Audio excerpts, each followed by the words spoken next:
ബഹുമാന്യനായ അധ്യക്ഷൻ Shri VM Paul, Shri PM Mathew XMLA, ബഹുമാന്യനായ EG Agasthi sir, advocate T Joseph, professor CJ Joseph, Shri MS Jose, Ammanikuttan, TK Mohanan, Joboy Palakkalody, Sivaraman, Shri PO Varkey, Shri NG Rajappan, Jose Puthenkara, Sunny Thekkeda, MK Sabuji, Zacharias Kuthiraveli, Jans Kunnappally, Mary Sebastian, പ്രിയമുള്ള സ്നേഹിതരെ, സഹോദരന്മാരെ,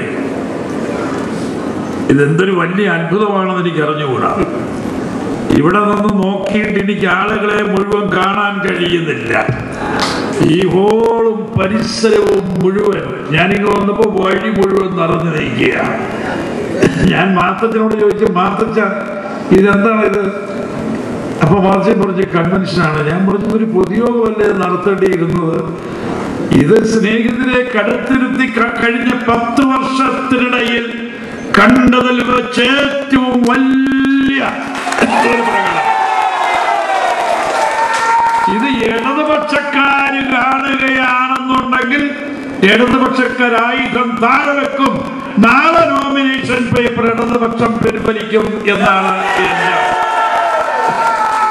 ഇതിൽ കൂടുതൽ എന്താ? ഒരു കുരുക്ഷേത്ര യുദ്ധത്തിലേക്ക് നമ്മൾ കടക്കുകയാണ്.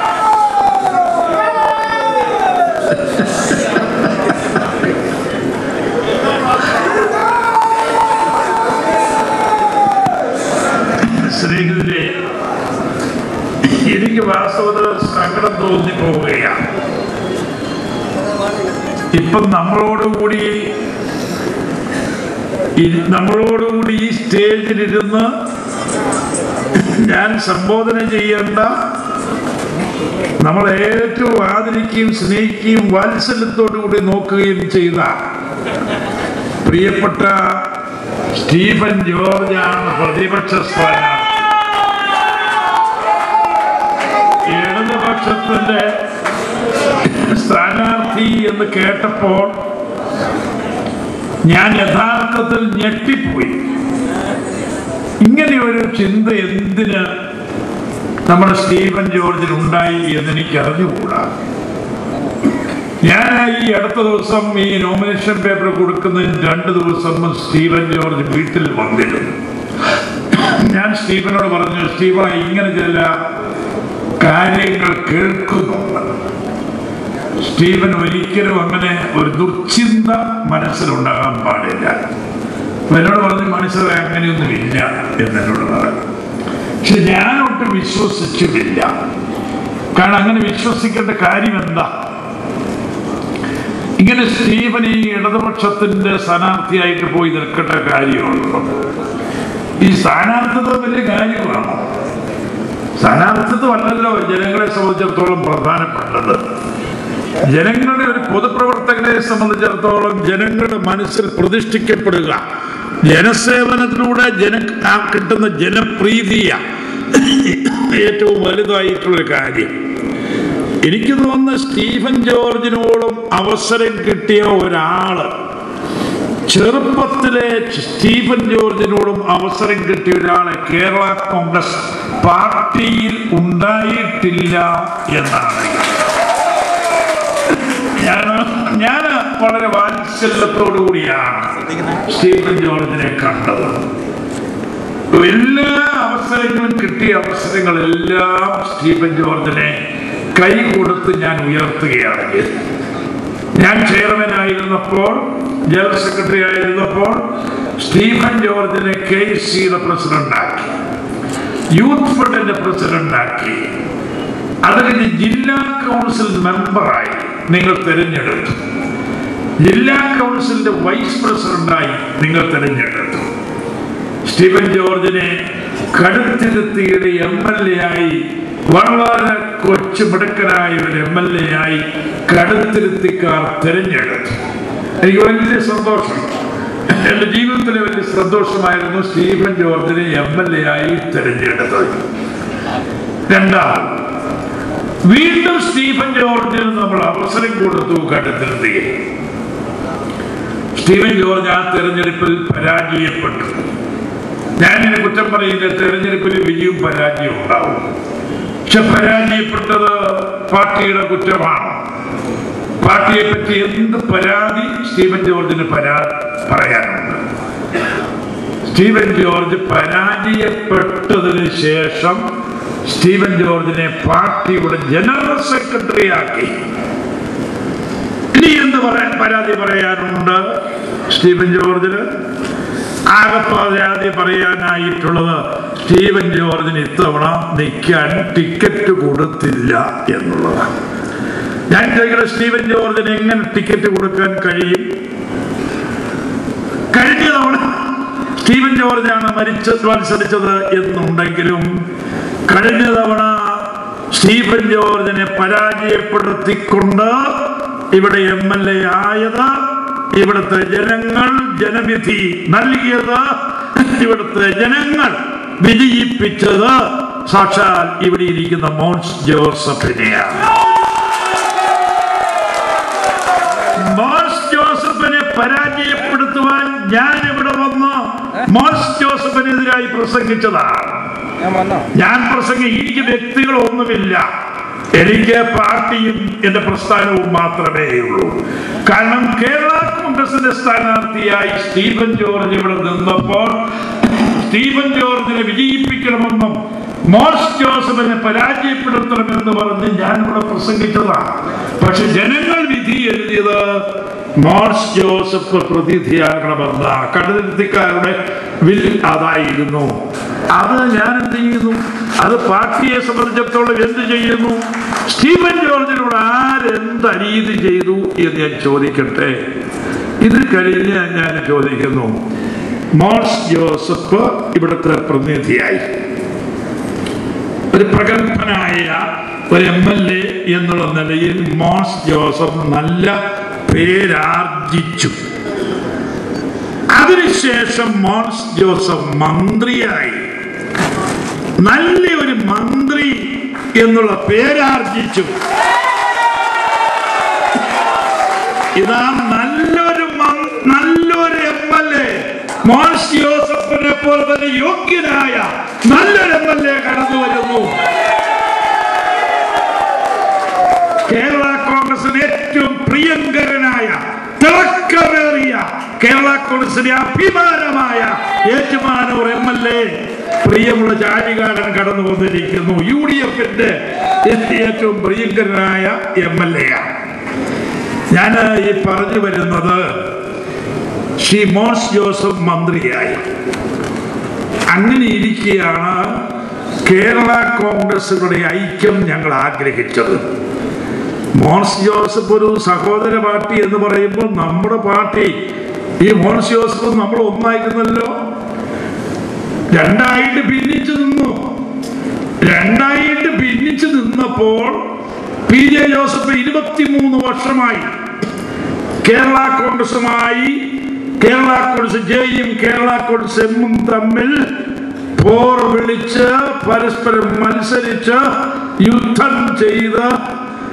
കേരളത്തിൽ യുദ്ധം ചെയ്ത രണ്ട് കക്ഷികളാണ്. പക്ഷെ കേരള കോൺഗ്രസിലെ ജനങ്ങൾ ആഗ്രഹിച്ചു ഈ രണ്ട് കക്ഷികൾ ഒന്നാകണം എന്ന്.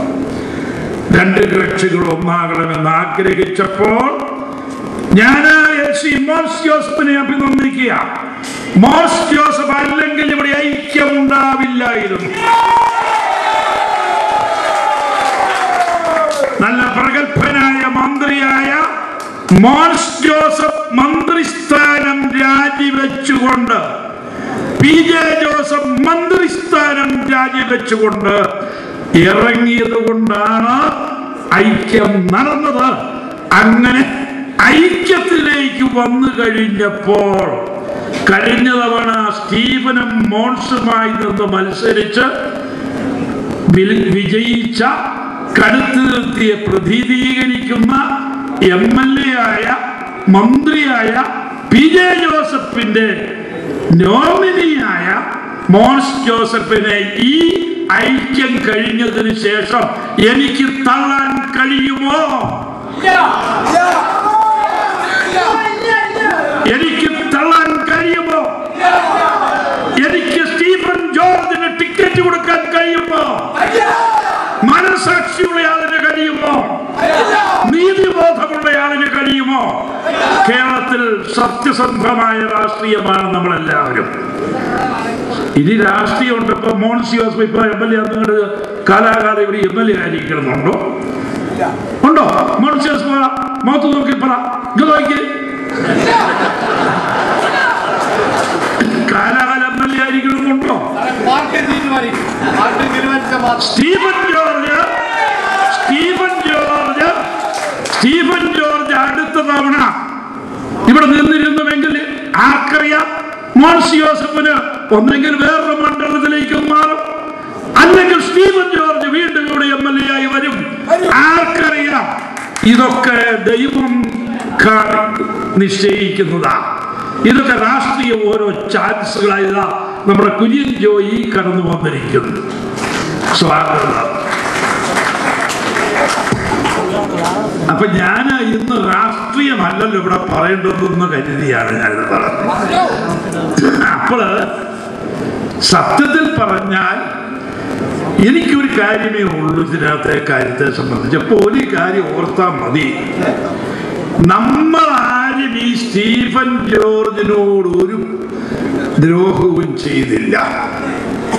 നമ്മളാരും ആരെയും ദ്രോഹിച്ചില്ല, നമ്മളാരെയും അവഗണിച്ചില്ല. നമ്മള് മോൻസി ജോസഫ് ഇവിടുത്തെ MLA ആയി വന്നിട്ടുണ്ടെങ്കിൽ, ഇന്ന് സ്ഥാനാർത്ഥിയായി വന്നിട്ടുണ്ടെങ്കിൽ സ്വാഭാവിക പരിണാമം മാത്രമാണ്. സ്വാഭാവിക പരിണാമത്തിലൂടെ ഇവിടെ MLA ആയതാ, വല്ല സംശയമുണ്ട്. അതുകൊണ്ട് എനിക്കൊരു കാര്യം പറയാനായി കുറച്ച് ദുഃഖമുണ്ട് എനിക്ക്. സ്റ്റീഫൻ ജോർജ് ഇന്ന് ഈ അവസരം പാഴാക്കിയല്ലോ എന്ന് ഞാൻ ഓർക്കുകയാണ്. ഈ നിൽക്കുന്ന 10,000 സ്റ്റീഫൻ ജോർജിന് വേണ്ടി സിന്ദാബാദ് വിളിച്ച ആളുകളാണ്. ഈ 10,000 ഉപേക്ഷിച്ച് ചുമ്മാ ഈ ഇടതുപക്ഷക്കാരന്റെ കൂടെ പോയല്ലോ എന്ന് മാത്രമുള്ള ദുഃഖമേ എനിക്കുള്ളൂ. അതുകൊണ്ട് വേറൊന്നും എനിക്ക് പറയുവാനില്ല. നമുക്കത് പോട്ടെ, നമുക്കത് വിസ്മരിക്കാം. വേറെ നമുക്ക് വ്യക്തിപരമായ ഒന്നുമില്ല. ഞാനിത് എന്തിന് പറഞ്ഞു എന്ന് ചോദിച്ചാൽ, സ്റ്റീഫൻ ജോർജിനോട് ദ്രോഹം കാണിച്ചു, അവഗണിച്ചു, ദ്രോഹിച്ചു, വഞ്ചിച്ചു എന്ന് പറഞ്ഞുകൊണ്ട് ഇതിന്റെ പ്രചരണം നടത്തുമ്പോൾ ആരെങ്കിലും 10 പേര് അയ്യോ അങ്ങനെ ചെയ്തോ കേരള കോൺഗ്രസ് പാർട്ടി എന്ന് വിശ്വസിച്ചു പോയി എങ്കിൽ അത് തിരുത്തുന്നതിന് വേണ്ടി മാത്രം, അതിൻ്റെ ഒരു കടമയായതുകൊണ്ട്. കാരണം ഈ മൈക്ക് ടൗണിലെല്ലാം കെട്ടിയിട്ടുണ്ട്. ഞാൻ അവർ മനസ്സിലാക്കിക്കൊള്ളട്ടെ എന്ന് കണ്ട് പറയുന്നുള്ളൂ. വേറെ വ്യക്തിപരമായി ഒന്നുമില്ല. ഞാൻ ഇപ്പോഴും ഈ സ്റ്റീഫൻ ജോർജിനെ സ്നേഹിക്കുന്ന ഒരു വ്യക്തിയാണ്. ഇപ്പോഴും എനിക്ക് അവനോട് വാത്സല്യമുണ്ട്. ഇപ്പോഴും അവൻ നന്നായി വരട്ടെ എന്നാണ് എൻ്റെ ആഗ്രഹം. അപ്പോൾ ഇത് മാത്രമേ എനിക്ക് പറയുവാനുള്ളൂ. അതുകൊണ്ട് എന്തു വേണം? നമ്മൾ ഈ തെരഞ്ഞെടുപ്പിൽ പൂർവാധികം വാശിയോടുകൂടി ഐക്യജനാധിപത്യ മുന്നണി സ്ഥാനാർത്ഥിയായ മോൻസ് ജോസഫിനെ 2 ചിഹ്നത്തിൽ മുദ്ര കുത്തി വൻപിച്ച ഭൂരിപക്ഷത്തോടും കൂടി വിജയിപ്പിക്കും. എനിക്ക് തോന്നുന്നു, ഞാൻ മോൻസിനോട് പറയാം, എനിക്ക് അസൂയുണ്ട് മോൻസിനോട്. അസൂയ എന്ന് പറയുന്നത്, മോൻസ് ഇപ്പൊ കേരളത്തിൽ ഏറ്റവും കൂടുതൽ ഭൂരിപക്ഷത്തോടു കൂടി വിജയിക്കാൻ പോകുന്നത് മോൻസ് ജോസഫായിരിക്കും എന്നുള്ളതിൽ എനിക്ക് യാതൊരു സംശയവുമില്ല. അതിന് കഴിയട്ടെ എന്ന് ഞാൻ ആശംസിക്കുകയാണ്. എനിക്ക് വേറെ ഒന്നും പറയാനില്ല. രാഷ്ട്രീയ കാര്യങ്ങളിലേക്ക് ഒറ്റ കാര്യമേ ഉള്ളൂ. കടുത്തത്തിൽ എന്തിനാ, കൊല്ലക്കുടിയിൽ എന്തിനാ സൂചിപ്പിക്കുന്നത്? ഈ ഇടതുപക്ഷ ദുർഭരണം നടത്തുന്ന ഈ ഗവൺമെന്റിനെ പറ്റി എന്ത് പറയാനാണ്? ഇപ്പൊ ആരാ നിങ്ങളുടെ നേതാവ് എന്ന് ചോദിച്ചാൽ ആരാ നേതാവ്? ഒരു പാർട്ടിക്കൊരു നേതാവ് വേണ്ടേ?